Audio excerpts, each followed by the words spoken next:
Hey, salut! Bienvenue à toi pour ce nouvel épisode de Comment vivre avec l'effondrement. Alors comme tu le sais peut-être déjà depuis quelques épisodes, je mets énormément l'accent sur l'alimentation, sur le fait de se nourrir, parce que dans une situation post-effondrement, eh bien, le fait d'avoir accès à l'alimentation, ça fait partie de nos besoins fondamentaux en tant qu'être vivant, en plus de respirer. Alors oui, j'aime l'idée de faire pousser mes fruits et mes légumes, mais quand je mets le nez dehors, il y a un truc qui m'a interpellé et qu'on m'a souvent dit là sur la chaîne ces derniers temps, en commentaire, c'est le fait de voir toute cette flore sauvage en fait qui existe, qui est abondante, qu'on a oublié parce que on aime bien maintenant avoir nos petits jardins bien carrés, bien verts, bien tondus, là surtout, faut pas que ça dépasse, parce que sinon c'est pas beau, puis pour le voisin d'à côté, on va être vu comme un paria, quoi. Eh bien, il y a tout un tas de trucs qu'on peut consommer en alimentation pour agrémenter nos plats aussi, voire s'en servir de manière médicinale. Et c'est quand même pratique, parce que si tous les artifices du monde moderne, ils venaient à disparaître, ça va quand même être compliqué de se retrouver face à nos propres limites, notre ignorance, et puis notre vulnérabilité quand même un petit peu. Ceci dit, moi, je m'intéresse à tout ça de façon purement amateur, et voire même novice. Il y a possibilité que je fasse certaines erreurs d'interprétation ou d'analyse dans ce que je vais dire dans cette vidéo, et peut-être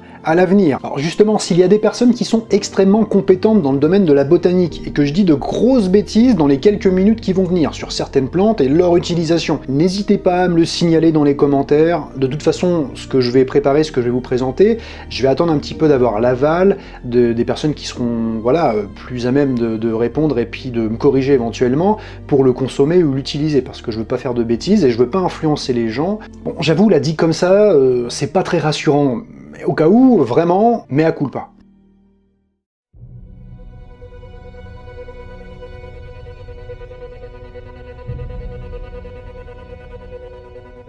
Depuis des millénaires, avant même le néolithique et l'apparition de l'agriculture, l'homme nomade qui parcourait le monde était plus communément appelé chasseur-cueilleur. Se nourrissant de ce qu'il trouvait dans les grandes étendues sauvages, ils furent les premiers à emprunter à la terre ce que nous faisons de nos jours à une échelle insouciante, démesurée et contrôlée, sans même imaginer parfois un instant que cette nature autrefois abondante offrait un oasis de couleurs, textures et saveurs pour nos papilles, avec quelquefois l'espoir de soigner les maux et l'esprit. Néanmoins, le monde moderne avec toutes ses qualités nous a littéralement enfermés dans un système hors sol, nous privant à grande échelle de renouer contact avec cette nature fragile et complémentaire à nos besoins. Pourtant, depuis à peu près 3,5 milliards d'années, l'origine même de la vie sur Terre, Gaïa n'a cessé de nous tendre les bras. À la fois impitoyable, mais aussi gardienne du mystère même, elle continue malgré tout à s'offrir à l'ensemble du vivant que nous pourrions nommer avec humilité « poussière d'étoiles ».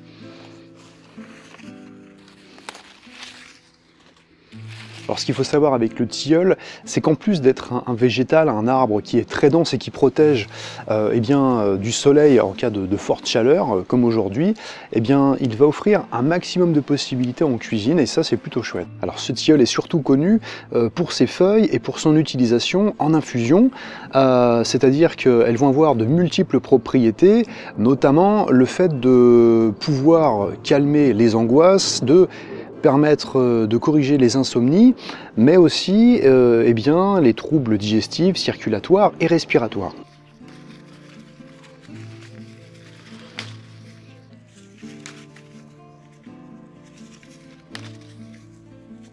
J'adore l'idée d'infusion, j'adore l'idée de thé, mais aujourd'hui ce qui va m'intéresser principalement, ça va être le fait de pouvoir récupérer ces feuilles pour en faire de la farine, parce que j'aime énormément le pain, c'est quand même un aliment qui est assez simple à faire et qui est très nourrissant, et en cas de effondrement, il faut quand même se dire que si les supermarchés, si le petit artisan du coin qui fabrique et qui vend sa farine n'est plus disponible et ne peut plus le faire, là, on a peut-être une solution et c'est plutôt pas mal. Donc là je suis en train de récupérer 1 kg de feuilles de tilleul qui à la fin vont donner 300 grammes.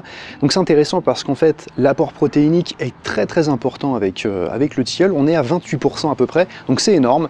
Et c'est vrai que demain, si on a besoin de prendre des forces pour faire des trajets, pour rejoindre un éco-village, c'est quand même bien de pouvoir se nourrir. Et le pain, c'est quelque chose qui est assez simple à faire, comme je viens de vous le dire, mais on peut faire d'autres choses avec cette farine, on peut l'utiliser pour agrémenter des soupes. Et il faut savoir que c'est le professeur Binet pendant la Seconde Guerre mondiale qui a amené ça un petit peu sur la table pour augmenter les rations des soldats, parce que du coup c'était quand même un apport protéinique très important, et les gars ils avaient quand même le besoin de manger pour aller au front quoi.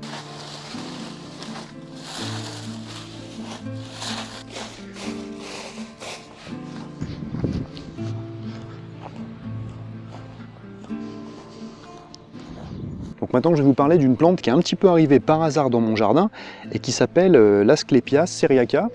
Donc c'est un internaute qui m'a laissé un commentaire en me disant que c'était une espèce exotique, protégée et envahissante. Donc j'ai commencé un petit peu à m'intéresser à cette plante pour connaître un peu son histoire et puis son parcours, à quoi elle sert, d'où elle vient, etc. Et surtout savoir quel rôle en fait elle va jouer au jardin et puis éventuellement pour nous, si elle peut nous apporter des choses de façon médicinale ou de façon alimentaire. Originaire d'Amérique du Nord, cette espèce était communément utilisée par les peuples amérindiens Iroquois, Potawatomi, Menominee comme plante alimentaire ou pour traiter des problèmes dermatologiques. Le latex de la plante était appliqué pour traiter les verrues et la teigne, les maladies vénériennes, la stérilité, les calculs rénaux. Certains peuples amérindiens utilisaient les fibres des tiges pour confectionner du fil de pêche, du fil à coudre, des cordes d'arc, et utilisaient également le latex des tiges pour insérer des pierres précieuses dans des bijoux. Donc là je vais ouvrir une petite parenthèse. Il faut savoir une chose par rapport à l'Asclepias, c'est que c'est une plante qui est consommée par la chenille adulte du papillon monarque qui vit principalement en Amérique. Le problème c'est qu'à cause des activités humaines, eh bien, ce type de papillon est en train de disparaître. On est passé en quelques années de quasiment 1 milliard ou un petit peu plus d'1 milliard d'individus à 93 millions. Donc on va dire qu'ils se sont littéralement fait décimer. Donc pour le biotope c'est pas cool, pour l'écosystème c'est pas cool.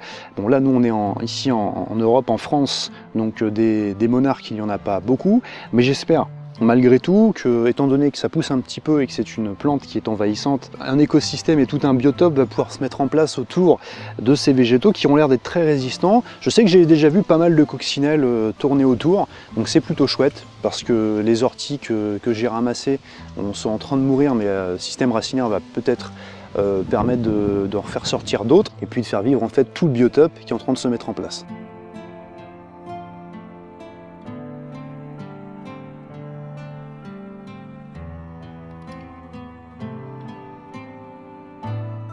Donc en m'intéressant à la botanique, en m'intéressant à ce qu'il y avait dans mon jardin mais que je n'avais pas semé, que je n'avais pas fait pousser pour l'utiliser éventuellement de façon ultérieure, en plus de le trouver très joli toute l'année, ça m'a longtemps intrigué et puis j'ai découvert apparemment qu'il s'agirait d'un sumac. Donc il est très utilisé dans la cuisine orientale parce qu'il va avoir un petit goût citronné. Vous voyez, cette partie-là va être utilisée notamment pour créer le za'atar. C'est une épice, je crois, qui est mélangée avec de l'origan, il me semble, ou avec une autre aromate, je sais plus, et ça va donner le za'atar. Je sais plus de quelle origine c'est. Je sais que c'est d'origine orientale, je ne peux pas dire de bêtises, donc je ne vais pas me prononcer là-dessus. Donc les fruits du vinaigrier sont aussi intéressants parce qu'ils vont pouvoir permettre de réaliser une sorte de limonade qui va être un petit peu acide, d'où le côté citronné. D'ailleurs on appelle aussi le sumac le vinaigrier.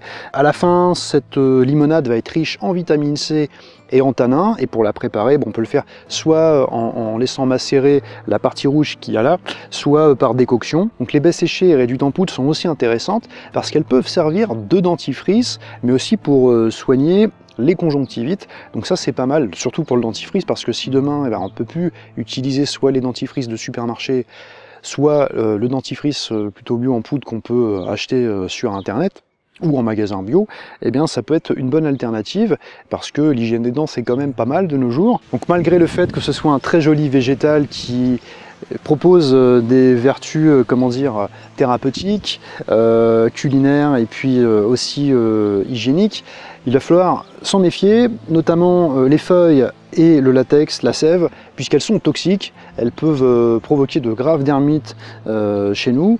Et le souci, eh bien, c'est que ça peut nous poser de gros problèmes.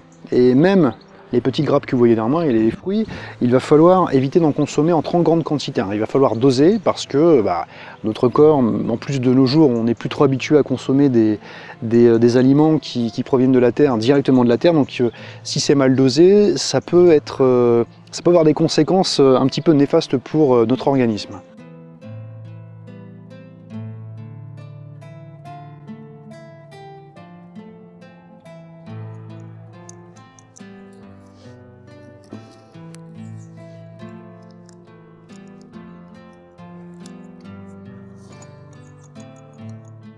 Donc là je vais m'arrêter sur une plante qui est assez commune finalement, qu'on trouve un peu partout, dans les prairies, dans les champs, cultivée ou non, en jachère ou non, mais qui n'a pas à rougir des vertus qu'elle propose. Et je veux bien entendu parler du coquelicot. Il y a à peu près tout qui est comestible au niveau du coquelicot, les graines, les feuilles, les fleurs, on peut les utiliser de différentes manières. Donc les pétales, quant à elles vont pouvoir être utilisées comme colorant alimentaire, donc c'est pratique si on veut faire des gâteaux, qu'on veut donner un petit peu de couleur à ce qu'on est en train de faire, c'est intéressant.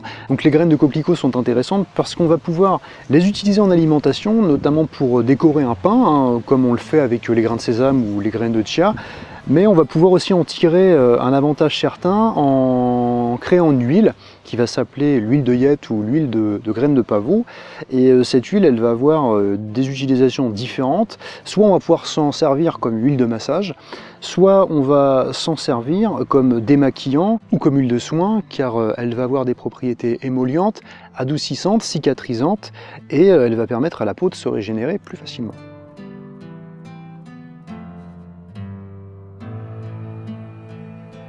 Donc là je fais une transition rapide en fait, parce que j'ai envie de vous parler d'un des cousins du coquelicot qui ressemble au coquelicot, qui contient aussi des alcaloïdes.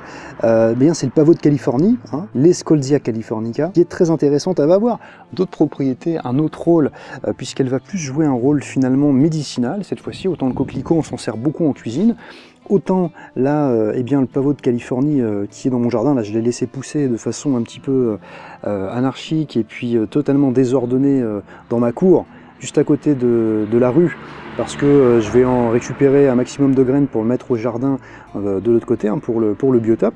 Mais pour le coup là, il va y avoir tout un tas d'éléments intéressants avec ce pavot de Californie, puisqu'il va avoir la capacité de jouer le rôle d'antispasmodique, d'antalgique, d'anxiolytique, quand on va récupérer certaines parties de ce végétal pour pouvoir le consommer, notamment en infusion.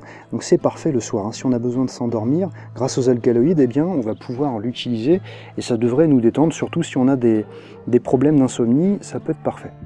Donc là les amis, je vous ai fait découvrir que quelques plantes qu'il y a dans mon jardin. Déjà à l'extérieur il y en existe des milliers d'autres. Il y en a encore certaines que je pourrais vous présenter éventuellement à l'avenir. Et là moi je m'apprête à aller me promener pour découvrir de nouvelles espèces, pour pourquoi pas vous les ramener, vous les reproposer en vidéo encore une fois. Donc en attendant, moi je vous souhaite beaucoup de bonheur, de prendre soin de vous et puis d'être heureux. Allez, ciao ciao, c'était Dame.